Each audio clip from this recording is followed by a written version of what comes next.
करे और कसरत से इस्तिग़फ़ार करे, सदका करे और कसरत से इस्तिग़फ़ार करे। इब्न माजा की रिवायत है, नबी अकरम सल्लल्लाहु अलैहि वसल्लम ने फरमाया कि तुम लोग कसरत से इस्तिग़फ़ार करो, कसरत से तौबा करो और कसरत से सदका करो, इसलिए कि मैंने तुम्हें जहन्नुम में ज्यादा देखा है।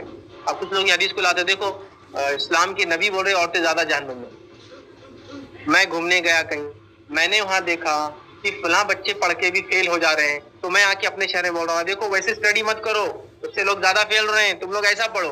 तो इसमें मैं इन्फॉर्मेशन दे रहा हूँ या बुराई बयान कर रहा हूँ?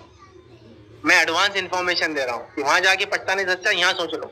तो नबी अकरम सल्लल्लाहु अलैहि वसल्लम गायब की खबर दे रहे हैं, औरत बुरी है बोल के नहीं दे रहे हैं, औरत खराब बोल के नहीं दे रहे हैं, कुछ वजूहात के बुनियाद पर वो जहन्नुम में जा रही है तो रोकने के लिए बोल रहे हैं। तो एडवांस आपको इन्फॉर्मेशन दी जा रही है ताकि आप प्रिकॉशन ले।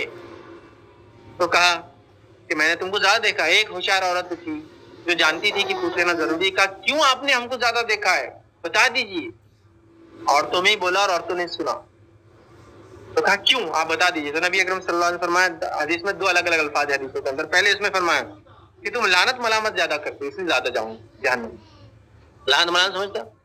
कुछ हुआ कि लानत हो उन पर, लानत हो उनके बच्चों पर, लानत हो उनकी बकरी पर, लानत हो उनकी गाड़ी पर, लानत हो उनके इन पर, लानत हो उनके शौहर पर, लानत हो उन सब पर, शुरू हो जाते हैं। और लानत का भी एक पर्टिकुलर तरीका रहता है, उंगलियां तोड़ के पता नहीं इससे क्या होता नहीं मालूम, बट देते हैं लोग, आवाजें कर करके इन पे लानत हो, इन पे लानत, रोते रोते आप देखिए ऐसे से लानतें भेजते हैं। इससे क्या होता है मुझे नहीं पता, बट वेल करते हैं, लेकिन शायद अपना गुस्से का इजहार करने या लानत करते। कहा लानत। दूसरी बात ने फरमाया शौहर की नाशुक्री होती है, और एक रिवायत ने फरमाया एहसान करने वालों की नाशुक्री होती है। ठीक, शौहर की नाशुक्री और एहसान करने वालों। शौहर की नाशुक्री से मुराद ये कि उसने कुछ भी किया और एक बार नहीं कर सका तो आपने कुछ नहीं किया, और एहसान करने वालों की नाशुक्री से मुराद बाप ने जिंदगी भर एहसान किया, एक बार कुछ नहीं किया तो अब्बा आपने तो कुछ करीश नहीं हमारे लिए, हमारे अब्बा ने तो हमारे लिए कुछ भी नहीं करे, शादी वजी करे उठा दे दिया।